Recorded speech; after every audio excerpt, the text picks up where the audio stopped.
네, 여러분, 오늘 또 귀한 하나님의 날, 하나님의 전에 나와서 예배하는 우리 렘넌트들 예수 그리스도 이름으로 축복합니다.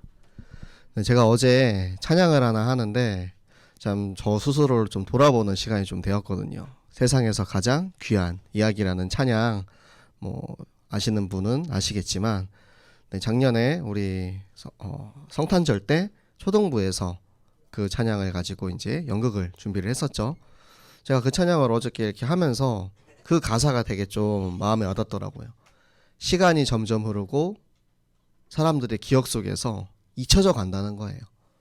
그 이야기가 예수님의 사랑 이야기를 찬양하는 건데, 사람들이 그 예수님의 사랑을, 지금 내 안에 계시는 예수님을 내가 영접하고 내가 만난 예수님을 내가 살면서 시간이 흐르면서 나도 모르게 잊고 산다는 거예요. 그 찬양을 제가 하면서 나도 혹시 그러고 있지 않은가? 나도 한 사람의 전도사로 주의 종으로서 렘넌트들을 섬기고 예배를 드리고 날마다 예배를 드리는데, 날마다 예배를 드리지만 나를 구원하신 그 예수 그리스도의 사랑을 내가 날마다 감격하고 날마다 그 사랑에 흠뻑 빠져서 정말로 그 사랑 속에서 내가 너무 감사하고 행복한 삶을 살고 있지는 못하는 것 같은 그런 것들이 좀 보여지더라고요. 여러분들이 진짜 하나님께서 나를 너무너무 사랑하시고 이런 나를 위해서 자기 아들 예수 그리스도를 이 땅에 보내주셔서 나를 위해 죽으시고 다시 부활하신 그 그리스도가 지금 내 안에 살아계시다는 그 사실이 여러분에게 날마다 감사가 되어지고 날마다 그 말씀이 믿어지고 그 말씀대로 여러분들이 살 수 있기를 예수 그리스도 이름으로 축복합니다. 자, 우리 오늘 또 하나님께서 그리스도와 렘넌트의 시선으로 이 세상을 어떻게 보아야 하는지, 엊그저께 좀 안타까운 사건이 있었죠. 자, 쿠팡 물류센터에 불이 났습니다. 우리가 사실 1년에 한 번씩은 지나다니면서 본 곳이에요. 덕평 우리 RUTC 가는 길에 이 쿠팡 물류센터가 있거든요. 저도 학교를 다니면서 매일매일 이제 왔다 갔다 하면서 봤던 저 큰 물류센터 건물이 그 이천에 있는 쿠팡 물류센터가 다 불타버린 거예요. 이 기사를 보는데 그 기사와 함께 나오는 게 이제 구조대장님이 이제 그 안에 들어가서 이제 구조 작업을 하다가 결국에는 좀 이렇게 실종되었다가 이제 시신으로 발견이 되었더라고요. 세상 사람들이 그걸 보면서 참 그런 사람들을 참 영웅이라고 얘기를 합니다. 다른 사람을 위해서 희생하는 사람을 이렇게 얘기를 해요. 그리고 의인이라고도 얘기를 하죠. 그런데 이렇게 누군가를 위해서 생명을 바친다라는 것이 여러분 어떤 의미겠습니까? 지금도 열심히 고생하고 계시는 그런 소방 공무원이나 나라를 위해서 순직하신 그런 분들이 굉장히 많이 있지만, 이런 분들을 볼 때 진짜 이 사람들을 살리기 위해서 나의 생명을 희생하는 그들을 볼 때 여러분이 그 속에서 예수 그리스도를 여러분이 떠올렸으면 좋겠어요. 우리 로마서 5장 7절 8절에 말씀하시잖아요. 의인을 위해서, 선인을 위해서 죽는 것도 쉽지가 않은데 이 죄인을 위해서, 이 죄인을 위해서 예수님이 이 땅에 오셨대요. 이 죄인을 위해서, 이런 나를 위해서 예수님이 죽으셨대요. 다른 사람을 위해서 죽는다는 것을 그렇게 신문에서 대서특필하면서 막 그렇게 영웅으로 떠받들여주고 하는데, 그보다 더한 큰 사랑, 이 수많은 사람들을 위해서, 나를 위해서 십자가에 달려 돌아가신 그 예수 그리스도의 사랑을 우리가 알지 못하고 깨닫지 못하고 누리지 못하면 우리는 정말 행복하지 못한 삶을 살고 있는 것입니다. 그것만 있으면 나는 늘 행복할 수 있다는 거예요. 내가 아무리 어려운 상황 속에 있어도, 내가 아무리 힘들고 돈이 없고 가진 것도 없고 아무리 어려워도, 많은 어려움이 있고 몸이 아파도 내 안에 예수 그리스도 있다는 그 생명이 있다는 것만 있으면 나는 늘 하나님 안에서 행복한 그리스도임을 여러분이 명심하시기 바랍니다. 자, 오늘 제목이 당연히 정복될 땅 베델입니다. 이 베델이란 땅은 하나님께서 우리에게 말씀으로 정복될 것이다 라고 약속하신 땅이에요. 우리 하나님 말씀 같이 보도록 하겠습니다. 창세기 28장 10절부터 19절까지 말씀 우리 함께 보겠습니다. 자, 창세기 28장 10절부터 19절까지 말씀.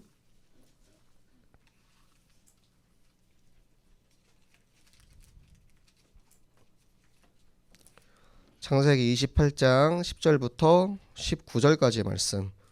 자, 우리 구약성경 41쪽에 있습니다. 창세기 28장 10절부터 19절까지 말씀. 다 우리 한 목소리로 같이 읽도록 하겠습니다. 야곱이 브엘세바에서 떠나 하란으로 향하여 가더니 한 곳에 이르러는 해가 진지라. 거기서 유숙하려고 그곳에 한 돌을 가져다가 베개로 삼고 거기 누워 자더니 꿈에 본즉 사닥다리가 땅 위에 서 있는데 그 꼭대기가 하늘에 닿았고 또 본즉 하나님의 사자들이 그 위에서 오르락 내리락 하고 또 본즉 여호와께서 그 위에 서서 이르시되 나는 여호와니 너의 조부 아브라함의 하나님이요 이삭의 하나님이라. 내가 누워있는 땅을 내가 너와 내 자손에게 주리니 내 자손이 땅의 티끌같이 되어 내가 서쪽과 동쪽과 북쪽과 남쪽으로 퍼져나갈지며 땅의 모든 족속이 너와 내 자손으로 말미암아 복을 받으리라. 내가 너와 함께 있어 내가 어디로 가든지 너를 지키며 너를 이끌어 이 땅으로 돌아오게 할지라.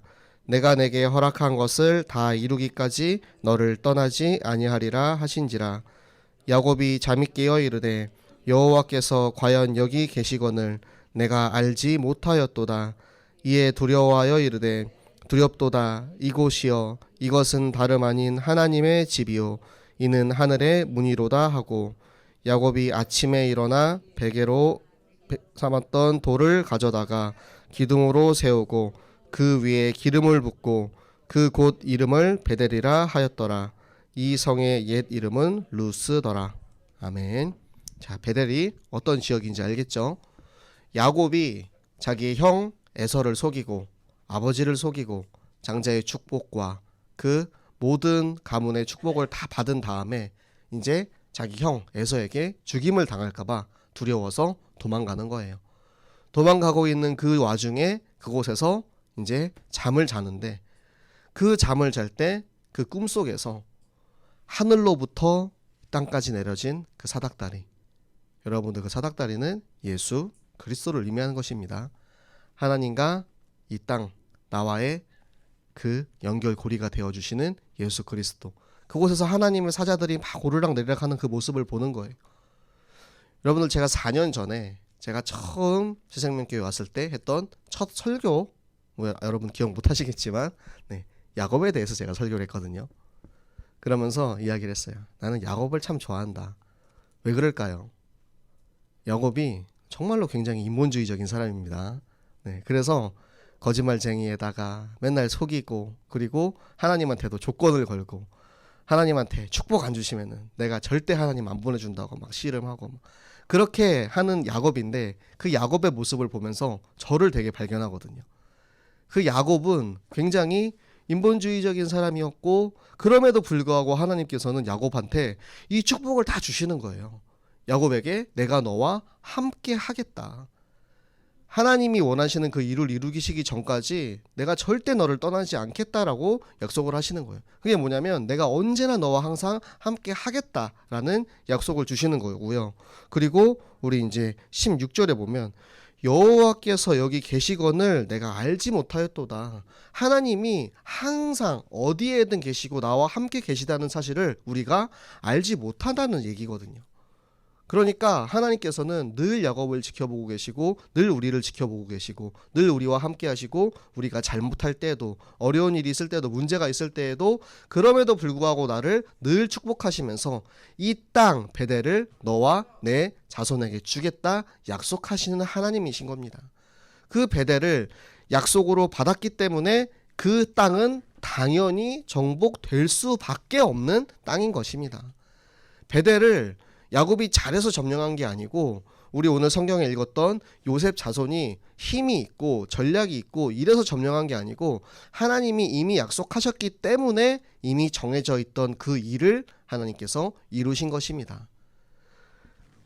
오늘 우리가 요셉 자손들, 요셉 지파, 에브라임과 므낫세 지파가 나오죠. 자, 요셉 자손들이 그 땅을 점령하는데, 자, 그럼 요셉은 어떤 사람입니까? 요셉은 굉장히 많은 축복을 받은 사람이에요. 그 아버지 야곱이 어려서부터 그 요셉을 굉장히 예뻐했고, 굉장히 예뻐했는데 또 이제 너무 이제 어려서부터 이쁨을 받았더니 애가 약간 좀 싸가지가 없었죠.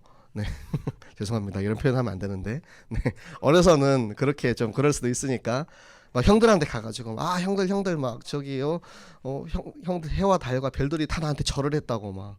그쵸. 지금 만약에 다복이가 경원이가 와가지고 그런 얘기하면 한 대 주워 받겠죠. 형들한테 거미 그렇게. 그리고 와가지고 막 볏집단들이 막 다 나한테 와서 절을 했다고. 그랬던 요셉이, 그 요셉의 말을 야곱은 그냥 흘려듣지 않았어요. 야곱은 그냥 들은 게 아니고 그리스도의 시선으로 들은 거예요. 그냥 육신적인 말로 들으면 화가 날 수밖에 없어요. 그쵸? 형들이 동생한테 막 절한다고 하는데, 그런데 하나님의 시선과 하나님의 마음으로 그 이야기를 들었을 때 어떻게 됐습니까? 결국에는 그 일이 이루어지지 않습니까? 하나님께서 요셉을 통해서 세계 복음화를 이루시는데 하나님이 그 요셉에게 준 축복, 하나님이 요셉을 어떻게 사용하기 원하시는지 우리 또 성경을 통해서 함께 보도록 하겠습니다. 창세기 49장 22절부터 26절까지 말씀 같이 보겠습니다.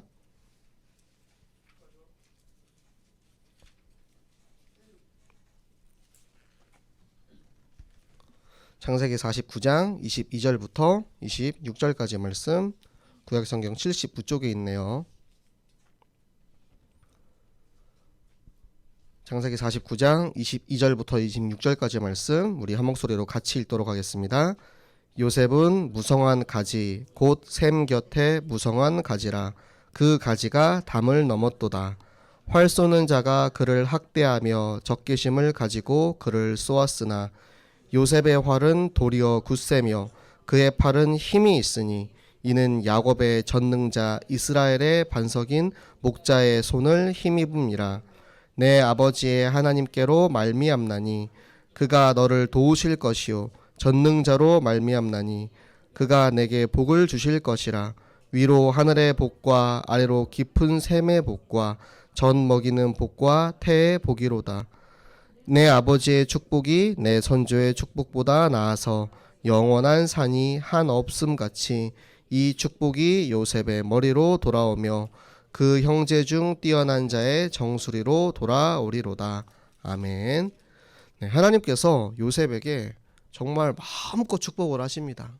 그 가지가 담장을 넘어갔다는 뜻이 뭐냐면 그 무성한 가지, 요셉의 지파가 굉장히 번성할 것이라는 축복이고요. 실제로 에브라임과 므낫세 지파가 굉장히 번성을 했고 가장 넓은 땅을 받기도 했습니다. 그리고 이 가지가 담장을 넘어서까지 축복을 간다. 그게 무슨 뜻이냐면 나와 내 지파와 내 민족과 내 자손들만이 아니라 오히려 넘어서 더 많은 사람들을 살리는 세계 복음화의 그 일에 쓰임을 받는다는 뜻이에요. 그 하늘의 복과 땅의 복이, 샘의 복과 태의 복이 그 뭐냐면 하나님의 말씀이 이 땅에 임한 그 생명이 넘쳐난다는 뜻입니다. 샘이 뭐예요? 전에도 말씀드렸지만 이스라엘 땅 그곳은 샘이 곧 생명입니다. 물이 가장 귀한 곳이에요. 샘이 그 생명이고 젖먹이는 복, 태의 복, 모든 생명의 복을 하나님께서 마음껏 요셉에게 축복을 주신 거예요. 그렇기 때문에 요셉 지파는 이 내게 주신 하나님의 축복을 통해서 그 말씀을 붙잡고 하나님 나에게 점령하신 그 땅, 나에게 약속하신 그 기업을 따라서 베델 땅을 점령하러 오늘 나간 것입니다. 요셉 지파가 내가 능력이 뛰어나서가 아니고 내가 잘해서가 아니고 하나님의 말씀과 언약 속에 있었기 때문에 자연스럽게 이 축복을 받게 된 것입니다.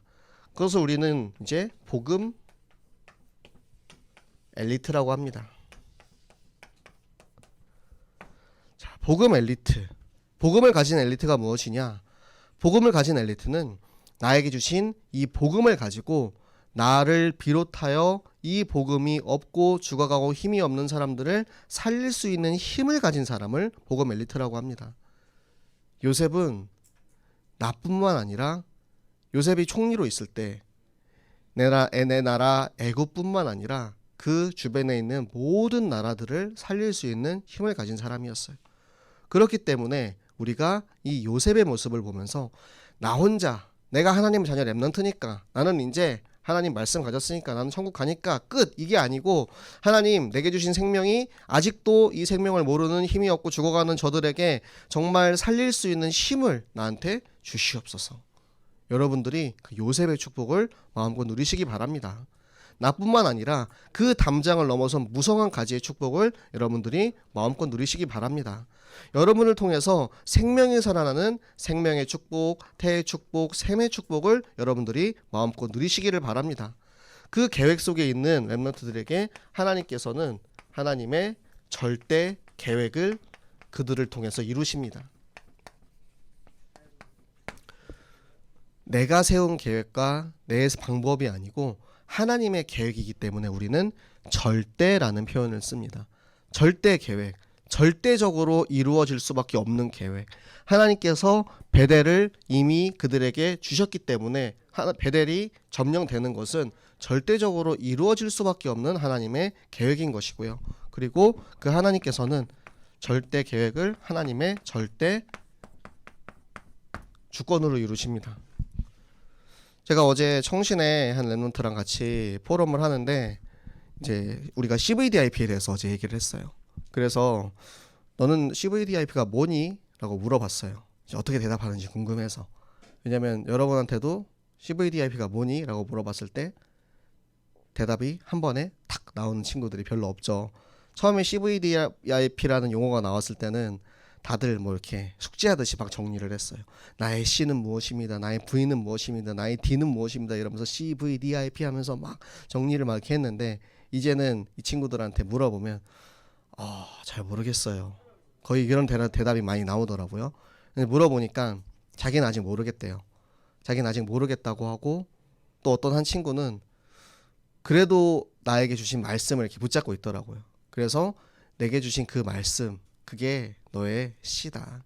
너의 언약이다. 그 말씀 가지고 네가 하나씩 너의 CVDIP를 구체적으로 만들어 가라. 이런 얘기를 해주었는데 여러분들도 마찬가지입니다. 가장 먼저 우선시 되는 건 언약을 붙잡는 거예요. 하나님의 말씀이 없는 우리의 꿈과 비전은 결국에는 허상에 불과합니다. 근데 그 친구가 그런 얘기를 하더라고요. 자기는 방송국 PD가 되고 싶대요.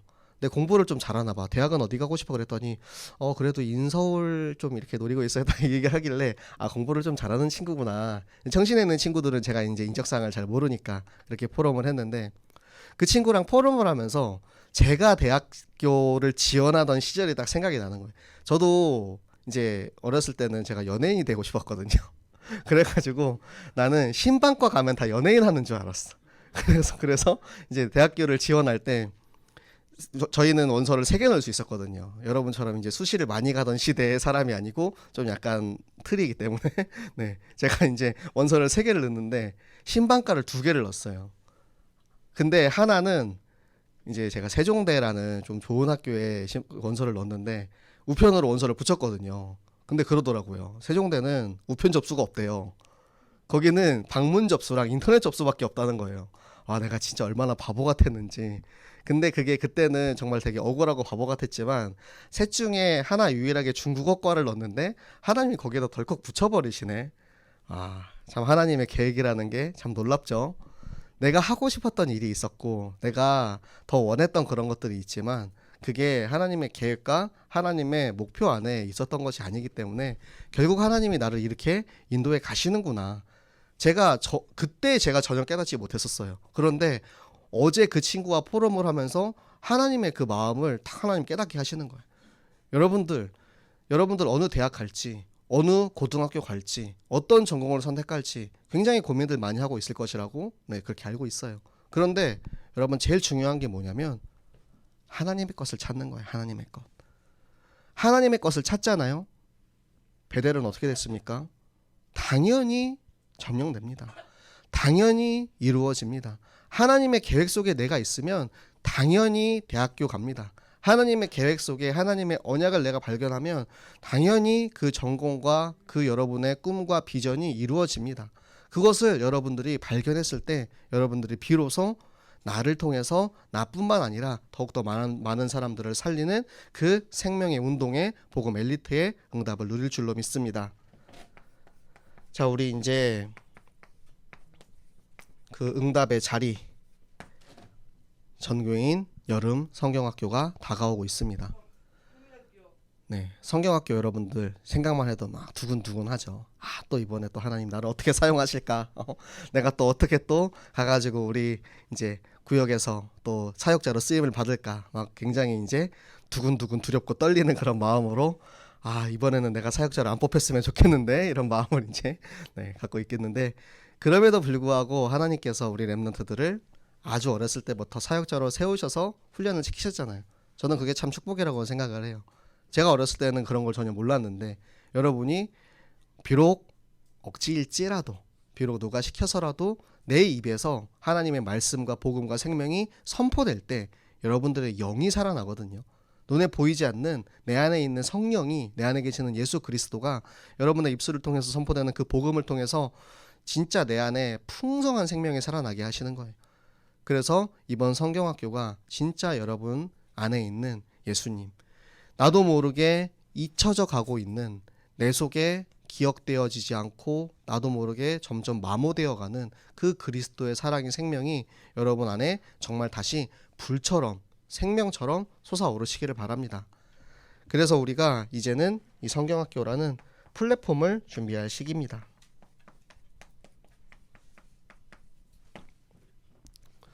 자, 우리가 아픈 사람은 어디를 찾습니까? 병원에 가죠. 약국에 가죠. 지금 이 시대에 아픈 사람들이 갈 수 있는 곳이 너무 없어요. 몸이 아픈 사람이 아니고 영적으로 아픈 사람이 갈 수 있는 곳이 너무 없어요. 그들이 교회 문턱을 넘기에 교회 문턱이 너무 높게 느껴진다고들 많이 얘기를 해요.